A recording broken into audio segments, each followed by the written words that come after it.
ஒரு படத்துக்கு முக்கியம் பாடல்கள் மற்றும் பின்னணி இசை.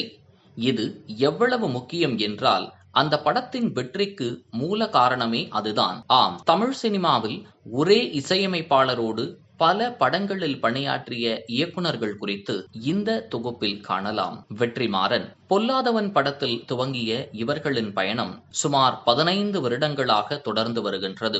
ஜி.வி. பிரகாஷ்குமார், வெற்றிமாறன் கூட்டணியைத்தான் பேசிக் கொண்டிருக்கிறோம். ஆடுகளம், விசாரணை, அசுரன் என இவர்களின் கூட்டணியில் வந்த படங்களின் பின்னணி இசை மற்றும் பாடல்களும் பெரிதும் பேசப்பட்டன. இப்போது இவர்கள் கூட்டணியில் வாடிவாசல் திரைப்படம் உருவாகி வருகின்றது. இதிலும் இந்த கூட்டணியே தொடர்கிறது. ஷங்கர். ஜென்டில்மேன் படத்தின் மூலம் இணைந்த இந்த பிரம்மாண்ட கூட்டணி, அதாவது ஷங்கர் ஏ.ஆர். ரகுமான் கூட்டணி, இன்று வரை அசைக்க முடியாமல் நல்ல நட்போடு தொடர்ந்து வருகின்றது. காதலன், இந்தியன், ஜீன்ஸ், முதல்வன், பாய்ஸ், சிவாஜி, எந்திரன், எந்திரன் 2.0 என இவர்களின் கூட்டணி பல எவர்கிரீன் பாடல்களை கொடுத்துள்ளது. குறிப்பாக இந்தியன், முதல்வன், சிவாஜி படங்களின் பின்னணி இசை இன்றளவும் பேசப்பட்டு வருகின்றது. மணிரத்தினம். ரோஜா படத்தில் உருவான இந்த மெகா கூட்டணி, அதாவது மணிரத்தினம் ஏ.ஆர். ரகுமான் கூட்டணி, சுமார் 30 ஆண்டுகளாக தற்போது வரை அதே உயிர்ப்போடு இயங்கி வருகின்றது.